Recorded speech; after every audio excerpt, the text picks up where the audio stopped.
Hello shalom to everyone. पिछली video में मैंने ये डिस्कस की इसराइल की जमीन या लैंड किसको बिलोंग करती है, कौन है इसका असली मालिक। इसकी नॉलेज आपको बाइबल में मिल सकती है, जिसे बाइबल के अंदर रिकॉर्ड किया गया 3000 ईयर्स बिफोर। बाइबल हमें बताती कि खुदा ने वादा किया इब्राहिम के साथ, मैं तुझे, तेरे डिसेंडेंट्स को, तेरी औलाद को ये जमीन दूंगा, यूफ्रेटिस रिवर से लेकर नाइल रिवर तक। बाइबल में पढ़ते आगे बहुत सारी और किताबों में पता चलेगा खुदा ने और भी जमीन ऐड की। यहोशुआ में जब आप पढ़ते हैं इससे पता चलता है कि खुदा ने उनको सारी जमीन दे दी और इसके बाद सालों साल इसराइल कौम के बादशाहों ने यहाँ राज किया। फिर ये इसराइल की जमीन जूइश कौम की है, फिर इनके हाथों में से कैसे चली गई? एक्चुअली में इसके पीछे बहुत बड़ा स्पिरिचुअल रीजन है। बाइबल के अंदर ये सारी बातें 3000 ईयर्स से भी पहले से रिकॉर्डेड है। मतलब बाइबल के ओल्ड टेस्टामेंट के मैन्युस्क्रिप्ट्स जो हाथ से लिखे गए 3000 ईयर्स बिफोर, उसके अंदर मिलेगी ये सारी डिस्क्रिप्शन। और इसके पीछे जितना भी स्पिरिचुअल रीजन है वो मैं आपके साथ नेक्स्ट वीडियो में शेयर करूंगी, और उसे सुनना ना भूलना, बहुत ही इंपॉर्टेंट वीडियो होगी। आज मैं आपके साथ हिस्टोरिकल पॉइंट ऑफ व्यू से बात करूँ। हिस्ट्री इसराइल कौम की लैंड के बारे में क्या बताती है। अकॉर्डिंग टू स्कॉलर्स, मूसा,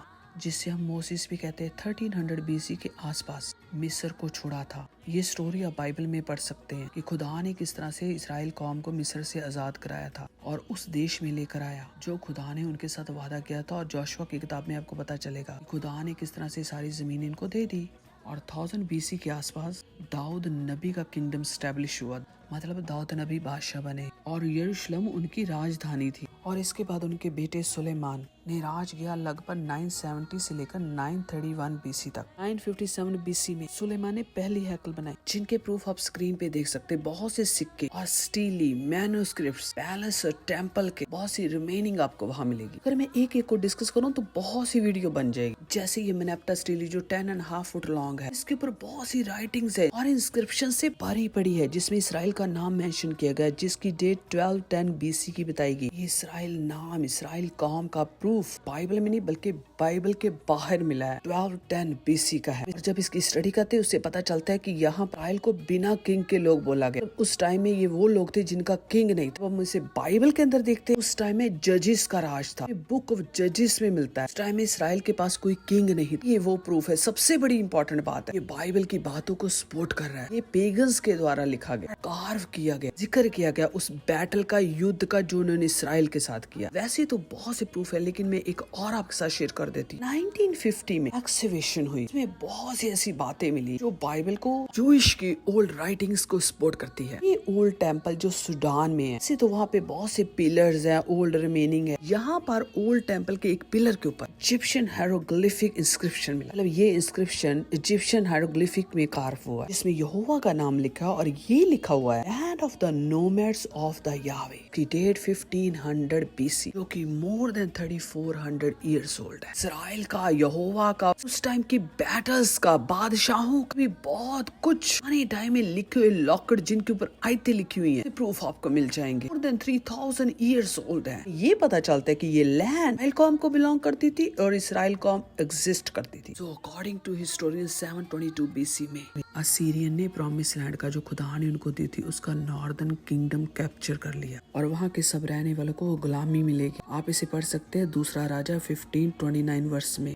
और फिर 721 BC में असीरिया ने और भी पार्ट अपने हाथ में ले लिया। Second king 18:9-12। और फिर हिस्ट्री हमें ये बताती है, और फिर end of the 7th century Assyrian empire collapse हो गया, खत्म हो गया। और इसके बाद बेबीलोन ने 586 में इस लैंड को कॉन्कर कर लिया और जो पहली हैकल थी, जिसे फर्स्ट टेम्पल भी कहा जाता है, उसे डिस्ट्रॉय कर दिया। और इस तरह से इसराइल उनकी गुलामी में चले गए और उन्हें कभी वापस नहीं आने दिया कि वो अपने बाप दादा की जमीन पर जा सके। लेकिन इसके बाद बहुत बड़ा चेंज आया। 515 BC के आसपास किंग ऑफ पर्शिया ने बेबीलोन के ऊपर अटैक किया और उसे अपने कब्जे में ले लिया। पर्शिया के बादशाह साइरस ने यहूदियों को यरूशलेम में वापस जाने की आज्ञा दी ताकि दोबारा से हैकल को खड़ा कर सके। इन सारी बातों का सबूत हिस्ट्री और बाइबल दोनों में मिलता है। सेकंड टेम्पल मतलब दूसरी हैकल जो यरूशलेम में बनाएगी, वो 520 BC से लेकर 70 AD तक रही। पर्शियन के बाद ग्रीक आए, ग्रीक के बाद रोमन्स आए। रोमन्स एम्पायर जो बहुत पावरफुल था, 63 BC में उन्होंने टेक ओवर कर लिया इस लैंड के ऊपर। उन्होंने इसराइल वर्ड नहीं यूज किया, उन्होंने जुडिया वर्ड यूज किया और इन्होंने 400 साल उनके ऊपर राज किया। और आप सबको पता है, हिस्ट्री इस बात की गवाह है कि जब रोमन्स का राज था तभी प्रभु यीशु मसीह का जन्म हुआ था। और प्रभु यीशु मसीह जो कि जूइश फैमिली में पैदा हुए थे, और ये भी सारी भविष्यवाणियां थी, प्रोफेसीज थी, साथ साथ चलती आ रही थी। 70 AD में रोमन्स ने यरूशलेम और हैकल को तबाह कर दिया क्योंकि जूइश उनकी पेगन्स प्रैक्टिसेस को फॉलो नहीं करते थे और उन्होंने उनका विरोध किया, और इस तरह से बहुत बड़ा युद्ध हुआ जिसकी वजह से हैकल और यरूशलेम डिस्ट्रॉय हो गए, तबाह कर दिए गए। 1st से 2nd सेंचुरी तक जूइश और क्रिश्चियन दोनों परसिक्यूट किए गए क्योंकि उन्होंने एम्परर की वर्शिप करने से इनकार किया। अराउंड 306 to 337 रोम में अब तक बहुत सारी क्रिश्चियनिटी फैल गई थी। रोम क्रिश्चियनिटी में बदल गया था। 380 AD में एम्परर थियोडोसियस ने रोम का ऑफिशियल रिलीजन क्रिश्चियनिटी डिक्लेयर कर दी। रोमन एम्पायर के बाद कहा जाता है कि बहुत बड़ा चेंज आया। यूरोप में डिफरेंट बारबेरियन ट्राइब्स स्टैब्लिश हो गए, उनके अपने छोटे छोटे किंगडम थे। जैसा कि मैंने पहले बताया, by the 330 AD Rome officially Christian nation declare हो गया। रोम के बाद बिजेंटीन एम्पायर आया और बिजेंटीन एम्पायर 330 to 1453 तक रहा, और इसके दो भाग थे, ईस्ट और वेस्ट। ईस्टर्न रोमन्स मतलब ग्रीक कैथलिक, इनके राज में जूश बहुत अच्छी कंडीशन में रहे, बहुत बड़े फूले। इवन उनके रैबाई की राइटिंग्स में लिखा है कि जूश बहुत फ्रूटफुल हुए और उनके अपने बिजनेस थे। इवन उस टाइम में रिच जूश के पास काम करने वाले क्रिश्चियन थे। उस टाइम में जब क्रिश्चियन का वहाँ पर रूल था, इससे पता चलता है कि उस टाइम में जूश बहुत अच्छी कंडीशन में रहे क्रिश्चियन राज में। तो Jews were more accepted in east than the west. और उस टाइम में ऐसे भी एम्परर थे जिनके सेकंड हैंड पेरेंट्स जूश थे और बहुत हाईली रिस्पेक्ट के साथ उनको ट्रीट किया जाता था। जैसा कि पहले मैंने बताया कि बिजेंटीन एम्पायर 330 to 1453 तक रहा। अब इस टाइम के दौरान बहुत कुछ हुआ और क्रिश्चियनिटी बहुत दूर दूर तक फैल गई थी, और इसकी डिटेल मैं किसी और वीडियो में बताऊंगी। लेकिन जो बहुत कुछ हुआ उसके बारे में बात करते हैं, क्योंकि इसमें मैं ज्यादा हिस्ट्री के ऊपर जोर देना चाहती हूँ दैन की बाइबल। और जितनी मैं बातें बता रही हूँ ये बाइबल के साथ भी रिलेटेड है, लेकिन बाइबल के ऊपर फोकस हम किसी और वीडियो के अंदर करेंगे जिसमें spiritually biblical point of view से बात करूंगी। सो बिजेंटीन एम्पायर 330 के अराउंड स्टार्ट हुआ। 636 AD के आसपास अरब ने कंटिन्यूली इनके ऊपर अटैक करना शुरू कर दिया। ईरान ने 636 में पैलेस्टाइन के ऊपर टेक ओवर किया। कहते हैं कि विद इन 30 इयर्स अरब ने कॉन्कर कर लिया इजिप्ट, सीरिया, ईरान और उसके आसपास जितने भी छोटे छोटे किंगडम थे, ट्राइबल एरियाज थे, वो सब के सब उनके अंडर आ गए। कंटिन्यू उनके ऊपर अटैक होते रहे सालों साल, every moment, every day, every week, every month, every year, जब तक उन्होंने अपने हथियार नहीं फेंक दिए। 1187 में सलाडिन ने यरूशलेम को ओवरकम कर लिया और जिसकी वजह से क्रूसेड स्टार्ट हुए।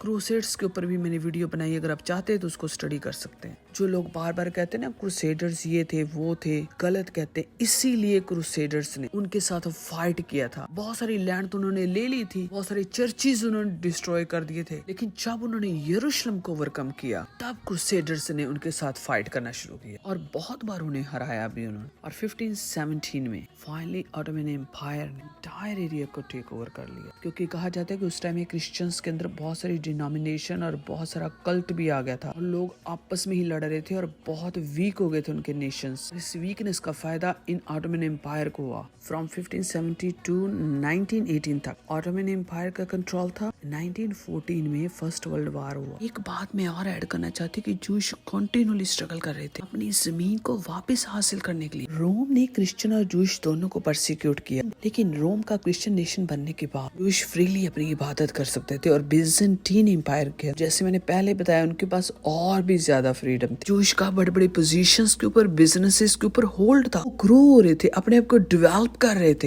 काफी स्ट्रॉन्ग भी हुए क्रिश्चियन एनवायरनमेंट के अंदर। और बहुत से जूश जो यूरोप में चले गए और क्रिश्चियन के साथ वो बहुत खुश रह रहे थे, बढ़ रहे थे। इवन अरब में क्रिश्चियन और जूश की मेजॉरिटी थी और पेगन्स भी वहाँ पे थे और दे वर लिविंग फाइन। लेकिन 7th सेंचुरी के आसपास सारा नक्शा चेंज हो गया पूरे मिडिल ईस्ट का, क्योंकि बहुत से जूश क्रिश्चियंस वहाँ पर मारे गए ब्रूटली। और पूरी हिस्ट्री इसकी गवाह। क्रूसेडर्स ने कोशिश तो की थी, लेकिन जिन्होंने एक्चुअली में क्रूसेड स्टार्ट किए थे वो तो खत्म हो गए थे, और उसके बाद जो नए नए आए वो उस तरह की फाइट नहीं कर सके because of their own politics और कल्ट प्रॉब्लम्स। लेकिन जूश भी कंटिन्यूअली इस बात के लिए स्ट्रगल कर रहे थे। क्रिश्चियन ऑलवेज हेल्प देम, क्योंकि दोनों का एक ही एम था, यरूशलेम वापस लेना। ये लड़ाई सालों से चल रही है। वीडियो बहुत लंबा हो रहा है, मैं बहुत जल्दी बोलूंगा। जूश कंटिन्यूअली स्ट्रगल कर रहे थे इस लैंड को वापस करने के लिए, इसलिए 1897 में ज़ायनिस्ट मूवमेंट स्टार्ट हुआ इंडिपेंडेंट जूश स्टेट बनाने के लिए। इसके बाद और भी बहुत सारी मूवमेंट स्टार्ट हुई। 1917, 1920, 22, 29, 37, 1939, 1937 में बहुत से जूइश मूव होने शुरू हो गए क्योंकि यहाँ पर एम्प्टी डेजर्ट था जिसे कोई इस्तेमाल नहीं कर रहा था, इसलिए जूइश को ये लैंड बहुत सस्ते में मिल गई। लेकिन जब अरब को इस बात का पता चला कि जूइश इस लैंड को खरीद रहे हैं, उन्होंने इस एरिया को कंट्रोल करना शुरू कर दिया, बैन करना शुरू कर दिया। लेकिन जूइश ने हाई प्राइस पे करके उस लैंड को खरीदा। वो लैंड उनके बाप दादा की थी और जो उनसे छीनी गई थी, उन्होंने हाई प्राइस पे करके दोबारा अपने कब्जे में ली। सो मई 14, 1948 में ब्रिटिश मैंडेट ऑफिशियली एंड हो गया और मई 15, 1948 में जगह को इसराइल देश डिक्लेयर कर दी, क्योंकि एक्चुअली में ये जगह ब्रिटिश के अंडर थी, लेकिन ज्यादा पॉपुलेशन अरब मुस्लिम की थी। जैसे मैंने पहले बताया, सलाम ने इन जगहों को कॉन्कर कर लिया, इसलिए यहाँ पर मुस्लिम पॉपुलेशन ज्यादा। इसके बाद यूरोप, लेकिन ये बहुत लंबी स्टोरी हो जाएगी, बहुत सारी बुक्स लिखी गई, आप उसमें स्टडी कर सकते हैं। 1948 में इसराइल को देश घोषित कर दिया। इसके बाद कोई भी ऐसा साल नहीं जो वो चैन से बैठे। जैसे इसराइल देश को एज ए नेशन डिक्लेयर किया गया, बहुत सी अरब कंट्री इनके खिलाफ हो गए और उन्होंने मिलकर इनके ऊपर अटैक कर दिया और उनका एक ही एजेंडा था, इसराइल को वाइप ऑफ करना, मतलब इसराइल कंट्री यहाँ होना ही नहीं चाहिए। जबकि उनकी बहुत सी ऐसी मांगे थी जो ब्रिटिश गवर्नमेंट ने पूरी कर दी। मांगे पूरी करने के बाद भी इसराइल को एज ए देश देखना ही नहीं चाहते, इस वजह से उन्होंने इसराइल पर अटैक की। बहुत बड़ा युद्ध हुआ, वार हुई। इसराइल जो कि छोटा और न्यू नेशन था, वो इस वार में जीत गया और इसके बाद PLO स्टार्ट हुआ, stand for Palestine liberation organisation. बहुत बड़ा टेररिस्ट ग्रुप जिनका एक ही एम डिस्ट्रक्शन ऑफ इसराइल। जब PLO की बात करते हैं तो मतलब सारा इसराइल खत्म करना है, whole Israel need to go away. 1967 में 6 डेज की वार हुई, पूरी कोशिश कर दी उन्होंने इस नेशन को रीड ऑफ करने की, और उस टाइम में इसराइल सिर्फ 20 इयर्स ओल्ड नेशन था और ये 6 दिन की वार हुई जिसमें इसराइल जीत गया और बहुत सारे एरियाज को उन्होंने कंट्रोल कर लिया, जैसे Samaria, Jordan River, Sinai desert,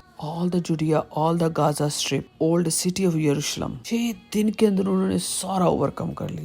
लेकिन इसराइल ने ये सारी जगहें वापस कर दी UNO की वजह से, जिसे लोग गार्बेज ऑर्गेनाइजेशन भी कहते हैं। 1967 में अरब लीग सुमित हैपन हुआ, जिसका मतलब था no peace, no recognition, no negotiation with Israel. लोग कहते हैं कि 2 स्टेट्स अलग अलग बना दे, इसके ऊपर भी वो अग्री नहीं हुए। कहते हैं कि जमीन का बहुत बड़ा भाग जॉर्डन और मिस्र के पास है, उसके लिए कोई बात नहीं करता, कोई लड़ाई नहीं करता। ये जमीन जूइश के पास है, सब इसके पीछे पड़े। इस वीडियो को बनाने का मतलब ये है कि इसराइल देश हमेशा से जूइश को बिलोंग करता है और इन्होंने किस तरह से अपने नेशन को खो दिया। बीच बीच में इनके बहुत अच्छा टाइम भी रहा जब एक क्रिश्चियन रूलर के अंडर थे। जैसा कि मैंने पहले बताया, डिफरेंट नेशन ने इनके ऊपर रूल किया और आफ्टर क्राइस्ट इनके ऊपर बहुत सी परसिक्यूशन हुई। हिटलर की कहानी को भी आप जानते हैं, इसमें बहुत से जूइश मारे गए। अकॉर्डिंग टू हिस्टोरियन, अरब्स ने मोर जूइश मारे हैं देन हिटलर। यहाँ पर सिर्फ जूइश नहीं बल्कि क्रिश्चियन भी मारे गए। बहुत से लोग इस तरह से बात करते हैं इसराइल देश जूइश का नहीं था, तो ऐसे इधर उधर भटक रहे थे। ये जमीन इनको बिलोंग नहीं कर, वो इसीलिए भटक रहे थे क्योंकि उनके ऊपर अटैक किया गया, उन्हें मारा गया, उनके पोजेशन को लूट लिया गया और वो बेघर हो गए। दुनिया की अलग अलग जगहों में जाकर बस गए, वहाँ जाके वो सेटल हो गए। इंडिया भी उनमें से एक देश है। अगर आप क्रिश्चियन यूरोपियन कंट्रीज में देख, बड़े बड़े बिजनेसेस जूइश लोगों को बिलोंग करते हैं। Are the rich people in Europe, क्योंकि क्रिश्चियंस उनको सपोर्ट करते हैं, वो उनकी बैकअप सपोर्ट है। बाहर से इसराइल को खड़ा करने वाला तो खुदा है, क्रिश्चियंस का बहुत बड़ा सपोर्ट है, जिसमें बहुत सी ब्रिटिश, फ्रांस और क्रिश्चियंस कंट्रीज ने उनका साथ दिया, क्योंकि ये जमीन जूइश को बिलोंग करती थी। यही सच है, उनको वापस उन्हीं की जमीन दी गई। दूसरी साइड पे इसका स्पिरिचुअल भी रीजन है, वो इस लैंड पे वापस आना ही आना। 1000 ईयर्स से वो स्ट्रगल कर रहे हैं लैंड पे वापस आने के लिए। जूइश चाहे वर्ल्ड के किसी भी कोने में रह रहे थे, स्टिल वो इसराइल देश को पाने के लिए स्ट्रगल कर रहे थे और उन्होंने कभी भी गिव अप नहीं किया और वो कहीं नहीं भागे थे, आए वो कहीं भी रहे। हमें इस लैंड जो इसराइल देश को वापस पाने के लिए हमेशा से उन्होंने फाइट की। उनकी आइडेंटिटी है, इसी जगह के लिए सालों से बैटल्स हो रही है। क्रिश्चियन इसलिए इनका साथ देते हैं कि बाइबल का नया और पुराना ऐदनामा जूइश को और इसराइल कौम को सपोर्ट करते हैं। बात का सबूत देते हैं कि ये लैंड जूइश कौम को बिलोंग करती है। आज मैंने डिस्कस किया कि जूइश कौम इसराइल देश को कैसे खो दिया। नेक्स्ट टाइम अगर खुदा ने चाहा तो मैं बिब्लिकल पॉइंट ऑफ व्यू से बात करूंगी। ये वीडियो बहुत इंटरेस्टिंग होगी, प्लीज शेयर करना ना भूलें और God bless all of you.